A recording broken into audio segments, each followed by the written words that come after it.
Well, Michael Chandler, it's been nothing but big fight weeks for you since you came to the UFC. Here's another one. I guess what's the feeling like this time around? Man, this is what I asked for. You know, I wanted to fighting so long outside the UFC. I always dreamt of coming here, putting on performances on the biggest stage possible under the brightest lights, and that's exactly what they gave me. I asked for it when I first sat down with Hunter Campbell, laid out my intentions of what I wanted to be for the organization and inside of the organization. And here we are. I mean, the strength of schedule that I put together in 16 months with the backup for the title fight, Dan Hooker, Charles Oliveira, Justin Gaethje, and now Tony Ferguson. It's right where I wanted to be. You know, big fights, big stages, and this is no different. And I got a tough opponent ahead of me on Saturday night, ready to do the thing. I wonder as you sit there now, like how you would categorize your UFC run, because exactly what you just said, right? Insane strength of schedule. Outstanding performances, right? But if you look at just the results, I know you have high expectations for yourself. So can you be proud of what you've accomplished, or do you sit back and go like, yeah, but I didn't do what I wanted to do? No, absolutely. I gave up trying to be perfect long ago. You know, when I got into this sport, I watched BJ Penn and Matt Hughes and George St. Pierre and Anderson Silva, all these guys that we looked up to in mixed martial arts, and they all had losses on their record, but at the time they were so dominant that they hardly ever lost. So in my mind, I said, okay, well, I'm not going to lose. There's no reason for me to lose. I'm going to be that good. Then you go through a couple losses, you grow through failure, you grow through struggle, and you realize, hey, it's all part of the process. You know, me coming in, and you look at my record thus far, 1-2 in the UFC, fighting the toughest guys on the planet at 155 pounds. Every single one of these guys and gals on the roster on any given night could lose to anybody on the roster, especially in the top 10 when you're fighting the toughest guys or gals in the world. So it's the cards have fallen how they were. I'm not too upset about a debut of the year starting 2021 and then a fight of the year capping it off at the end. 2 awards that I hold dear to my heart, and go out there, get my hand raised on Saturday night, and there's even more big fights coming up in the future. Absolutely. Tony Ferguson is a big fight. You know, he had the famous Dana White privilege line. We all got a big kick out of it. Everybody laughed. And then we brought it up to him today, and he doesn't find it so funny anymore. It seems like he's got a little chip on his shoulder, maybe a little anger towards the organization, I think, but maybe a little bit towards you as well. What do you make of that? I'm sorry, Tony, but that Dana White privilege line might be the funniest thing that has ever been said on a microphone in the context of mixed martial arts. He's right. I am his boss's favorite fighter. I am Dana's favorite fighter. Dana White privilege is not on the line here. I've already got it. And no, man, it's all fun. You know, I saw him after the press conference. It's all respect. He's going to go out there and try to take my head off, and I'm going to do the exact same thing. But when it comes to animosity, I got no animosity towards him. He's all business. Is it true? Is it blunder? Is it just words? Is it lip service? We don't know. All I know is he's going to run into a buzzsaw on Saturday night, and my Dana White privilege is not going to make a difference no matter what. Last thing for me, I mean, obviously your track record speaks for itself, but are you thinking about rankings and title shots and what comes next, or is this all about this point about just coming in and, you know, turning in these fan-friendly, amazing performances and then just seeing what comes next? Man, yeah, I'm always looking at the future. I'm always looking at the game. I'm a student of the game, and now I'm a student of the lightweight division here in the UFC, how all the pieces are falling together, how people are in the rankings, who's out of the rankings, who are coming in, who is moving weight classes. There's a bunch of different stuff going on. But I truthfully think that everything in the fight business is up to time and circumstance. The reason I got the title shot back in May was the interesting set of circumstances where Conor and Poirier were tied up for a third fight. Khabib retires. In steps me and Charles Oliveira. Now, there's going to be a scenario on Saturday night where one of the two men in the main event win the fight and either retain the title or win the title, and there's not an MMA fan alive that doesn't want to see me rematch either of those guys, Charles Oliveira and especially Justin Gaethje, in a 5-round title fight. So we'll see what happens. All I know is I can take care of business on Saturday night. I'll break bread with Dana and Hunter, and we'll talk about what's next. Mike, I wonder, I mean, pretty much the entire 6 years that Tony Ferguson was looked at as either the number 2 or number 3 lightweight in the world, you were over in Bellator, you were winning titles, you were doing a lot of stuff over there. Was this a fight that you ever daydreamed about in your spare time or thought about, or even just used this guy as a barometer for your own performances while you were over there? Yeah, I made a decision that I was going to test free agency and hopefully most likely end up in the UFC right when the pandemic hit. And 2 months straight, I trained in my garage every single day with UFC Fight Pass on, watching every single lightweight, every single minute of every single one of their fights in the UFC. And Tony Ferguson was at the top of the division, at that time when he was kind of going through right off the end of that 12-fight win streak. Still a guy who was looked at as one of the top lightweights in the world, and a lot of people's eyes could have beat Khabib. Tony Ferguson was the first name on our list that we wanted to fight when we came over to the UFC. He turned down the fight and then offered to fight me like a month after Fight Island. I just wasn't ready. I'm away from my family. I needed to go spend time with them, date my wife, and serve my child. And now here we are a year and a half later, and it happens. Tony Ferguson has been the guy I've wanted to fight since the very beginning. Now we get to do it on Saturday night. Yeah, and I think we're all looking forward to it. I mean, you're always extraordinarily open and honest with us and the media and the fans. And so I'm just curious for your honest assessment. I mean, where do you think Tony is at this point in his career? I don't know. He's probably in the hotel somewhere over here. No, I think no. I mean, where is he? I mean, he's man. The thing about Tony Ferguson is you can talk about he's lost a step. You can talk about maybe he's lost athleticism or power because of age or whatnot. Yes, he's fallen on some hard times with a couple losses. But just as I said before, when you're fighting the toughest guys on the planet at 155 pounds, you're going to take losses. The thing that makes Tony scary, the reason he is the boogeyman in El Kukui, is he's so unorthodox and so unpredictable. Not a man alive can emulate Tony Ferguson in my training. There's nobody at Sanford MMA, which I highly regard as the greatest gym on the planet with the greatest coaches. They really can't 100% prepare me for Tony Ferguson because you don't know what you're going to get. What we saw last fight was not what we saw the fight before, and it will not be what we see on Saturday night. It's a crapshoot, and that's why everybody's going to be on the edge of their seat. And might I dare to say that we're going to steal the show again. I mean, do you feel like this fight almost represents, in a way, his last chance to do this sort of title run and be in contention? And in a way, does that make him more dangerous, right? You're getting someone who doesn't have much to lose. I will say I do think he's probably going to be at his most dangerous because you back a guy up into a wall, he's going to come out swinging, especially a guy with a champion heart like Tony Ferguson. I don't think this is an end-all, be-all, fail in its final type of scenario. I don't think we're talking about retirement for him after I beat him. I don't think we're talking, this is his last fight. I think Tony Ferguson, and in the sport of mixed martial arts, when you got a big of a name as a fan-friendly and a fan favorite as Tony Ferguson is, and has the following that he has, he's still a large piece of this promotion at the lightweight division. He's a guy who puts butts in seats and a guy that people want to watch fight. So he's got a career as long as he wants to have it. He will lose on Saturday night, in my opinion, but we'll see what happens after that for him. Well, last thing from me, I mean, you're talking about how hard it is to prepare for a guy like him. You can't get anybody to replicate his style in training. Is there anyone you can compare him to throughout your own resume, like a fighter you fought who you think may be somewhat similar, or anything you can sort of reach to with that? No, I really don't. I mean, obviously everybody's got 2 arms and 2 legs, and we're talking about boxing, kickboxing, jiu-jitsu, and grappling. And so, of course, there's different similarities here and there. But I think when you add in the wrinkle that Tony Ferguson doesn't get tired, he doesn't get finished, he keeps on coming, that's a scary fight. He's got elbows that'll cut you up. He throws them from everywhere. He keeps fighting off of his back when he does get taken down. I can't think of anybody that can emulate Tony Ferguson because nobody can. He's a puzzle to solve, and we're going to try to solve it on Saturday night. Michael, Justin was in here a minute ago, and he said that his fight with you wasn't a war. Are you kind of surprised that he describes it like that?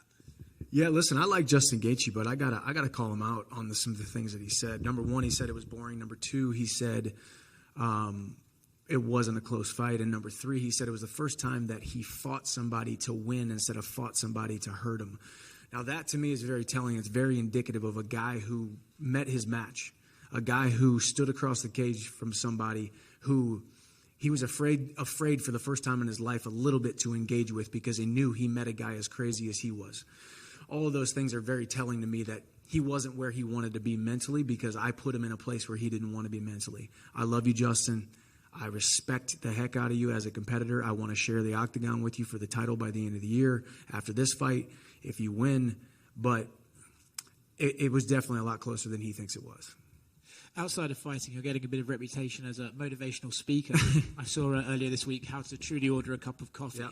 I'm curious what you think of that reputation. Feel free to answer it in a motivational speaker.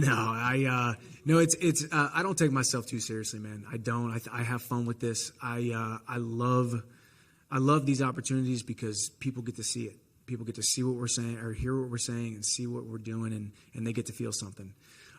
So I like to use my platform to speak on my experience, to convey a message and tell a story. And I like to have fun on social media. I love that people have fun with it. You know, the Michael Chandler motivational stuff on all the YouTube comments is actually pretty hilarious. But it's also, I think, somewhat of a compliment. I think it hits home for a lot of people, and then a lot of people make fun of it. But people will always criticize things that they don't understand and things that they are intimidated by.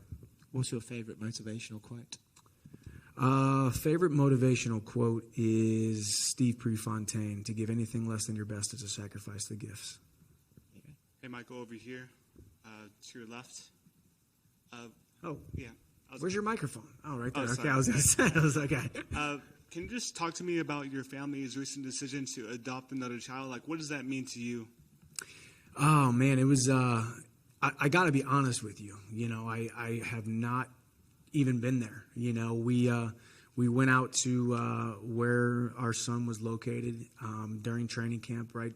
August 12th or April 12th or 13th or whatever to go get him. And since then, I spent a couple of days in a hospital, a couple of days in a hotel room, and then I've been down in Florida training. So I've been, FaceTiming my wife as she is going through the toils of taking care of a newborn. So I feel like I haven't even been there yet. Number one, to serve my wife and be there to help her. Number two, to serve my oldest son, Hap, who is now going to be, not an only child anymore. So I got a lot of catching up to do. As soon as I get my hand raised on Saturday night, I got to get home and be a father to two baby boys and serve and love my wife, who's been taking care of our household. But it's amazing. I love my family. I love the gift of adoption. I love my son Hap. I love my new son Ace, and I can't wait for the future to raise these two young men into high functioning members of society. Is a father of two Michael Chandler going to be more dangerous than father of one Michael Chandler? I think maybe more next fight, once I actually fall in love with my new son and take on that fatherly role. And not that I haven't yet. That might sound bad, but I haven't been able to take myself out of fighter Michael and put myself into father Michael quite yet, a father or two yet. So it's all happened so fast. You want to make God laugh. You tell him your plans, and he's gonna supersede your expectations and change your plans every single time. It was precarious timing for him to be born 2-3 weeks before my fight, but I'm dangerous no matter what, man. Y'all have seen me perform. I like to go out there and bite down my mouthpiece and have a good time, and I definitely got another why, a little extra wrinkle in my game, a little bit of extra love in my heart. Michael, right here. Looking at your Justin Gaethje fight, in the countdown, it said you kind of like fell into it, like the crowd was kind of erupting and you got into that war. Against Tony Ferguson, it doesn't seem like it matters who he fights. They're going to get booed regardless because Tony Ferguson is such a fan favorite. Have you had to do anything in camp to prepare or just get your mind so you don't fall into that trap of the fans around you? No, I haven't, but I will say that. I mean, I remember how big of a support he had in May when I fought Oliveira for the title. The dude's got a following, and his following travels. So I expect there to be and it's the fact that it's Arizona. Obviously, there's going to be a Mexican heritage Cinco de Mayo too. Cinco de Mayo, So turns out I'm going into enemy territory. I didn't even realize that till just now. Thanks for bringing it up. No, but I just competition to me, hand-to-hand combat is the same, whether it's in front of a couple hundred people at the Hearn Center back in Missouri or at these sold-out arenas. I'm going to go out there and do what I do best. I know you said you hope to fight Justin for the title by the end of the year. Is that your official pick for the main event? You think Justin is going to win? God, it's so hard to pick against Justin Gaethje, but Charles Oliveira keeps on superseding all of our expectations. It's hard to make a pick. If I had to be a betting man and put money on it, I would say Justin Gaethje gets the slight edge just because he can push for so hard for 25 minutes. We know he's going to be able to do that. So that would be my official pick. And yeah, I think there's no MMA fan on the planet that doesn't want to watch me fight Justin Gaethje by the end of the year for the title. Hey, Michael, over here. You've been speaking a lot about Tony's erratic striking patterns, and you've said multiple times how no training partner could exactly emulate what he brings to the table. So how do you possibly prepare for someone as unpredictable as Tony Ferguson is? It's a good question, and I answer it how I always answer everything. When most people ask about opponents and film study and how much time is allotted towards my own increasing of my skills and how much focused on the opponent, I always focus 80 to 90% on myself. How does Michael Chandler become a better athlete, a more dangerous striker, a more dangerous grappler, in shape, strong, fast, athletic? How do I use my attributes to fight anybody and beat anybody on the planet? And then that last 10, 20%, focus on small little habits and tendencies and idiosyncrasies of the opponent. We've watched Tony's tape. It's impressive in so many different ways. And as you said, it's erratic and it's unpredictable. So that's kind of the fun thing about this fight. Expect the unexpected and go out there and just be comfortable not knowing what is coming next. Be comfortable and have no expectations of how the fight is going to play out. Go out there and have fun and be confident in my skill set, and I get my hand raised. And lastly, going off what you just said, you often speak about setting yourself apart from the rest in regards to your training regimen or other lightweights in the division. So what are some things you do on a daily basis that differentiate you from the pack?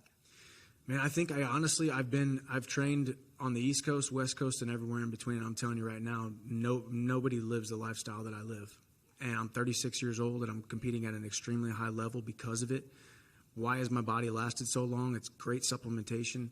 It's great sleep. It's taking care of my body and treating myself like a professional athlete. And then inside of the training sessions, going harder than everyone else, doing the extra stuff, and then taking care of my body through body work and myofascial release on my roller every single day. The body will perform and last so much longer than we give it credit for if you give it the right tools and you give it the right love that it deserves. So I just go harder than everyone else. My standard for hard work is much higher than anybody else that has sat in this chair, and I will put that on everything. So that's what I've done, and I don't like to get out of shape, so I stay in shape, and that's why it's lasted so long. Got one here in the back left. Michael, your run so far here in the UFC has been ultra exciting. Have the fights and your time with the organization lived up to the expectations you had when you signed?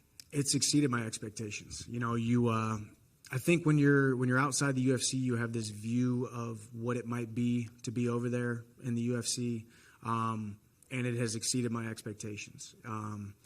The bright lights, the platform, the ability to have a voice and a platform is what I've always wanted. I've always felt like I was underutilized and underappreciated for the amount of work that I put in and the amount of skill that I had. You know, going back to that gentleman's question, I've treated this training camp and every other training camp in my entire life like it was the most important training camp of my life. I fought some very subpar fighters compared to my abilities, and I always trained as if I was fighting the number one guy in the world. So to not get the recognition for that was hard at times, knowing I was underappreciated, and that's why I spend as much time as I can on this microphone and spend as much time as I can in front of these cameras, because I'm making up for lost time, and I love my life and I love my job. We knew you as a long time as the face of Bellator. Do you feel now at home as a UFC fighter? Well, I am Dana's favorite fighter. So no, I do, you know, and I think there's always a transition period. First, they doubt you, then they kind of hate on you and doubt you at the same time, and then they start to embrace you. And that was the mixed martial arts fans are amazing fans, but they are very rigid at times. And I was a nobody who had to come in and prove myself. And here we are 16 months into it, and I've asked for the hardest fights and the biggest names in the sport.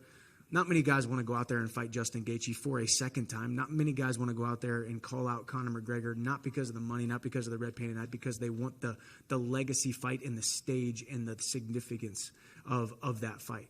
I want all the smoke. I want all the big fights. I want all the big names. I want all the big stages. And that's what the UFC can give you that other organizations cannot. I'm right at home, and I'm 100% a UFC fighter, and people are starting to accept that. And you previously had also said you were here for a good time, not for a long time. Are you seeing more and more options, so maybe extending the period of time you may be here? Yeah, I always said that too, because I wanted people to know I ain't no spring chicken. I didn't come into this organization as a 24-year-old. I came into this organization as a 34-year-old seasoned veteran, and here I am celebrating my 36th birthday a couple weeks ago, and I still feel great. I still got some huge fights on my horizon. I do believe I will be UFC champion by the time I hang up the gloves, and I think that's sooner rather than later. Thank you. Michael, just to your right. We had Donald Cerrone in earlier today, and he became very emotional talking about the prospect of fighting in front of his child on Saturday. I know your oldest Hap will be watching you live for the first time on Saturday. Can you put into words how special that will be? I've tried not to think about it, honestly. It's like, take yourself back to Madison Square Garden. You take yourself back to title fights. You take yourself back to these experiences that have bigger implications than just the fight. The huge platform of Madison Square Garden, or getting to fight for a title. Those things can get inside of your head and make you fight differently. When I know my son Hap is there, and my wife, two of my favorite heartbeats on the entire planet, it's I don't want to think about it too much, because I got a job to do, and I just want to get my hand raised. I want to jump out of that cage, and I want to go hug him and tell him that I'm ready to be home and I'm ready to be daddy, because he deserves that. And I fell in love with him 5 years ago, and I looked into his eyes and told him that I was going to love him and serve him and take care of him. And this sport that I love takes me away from him at times, but he will know that every man has to work. And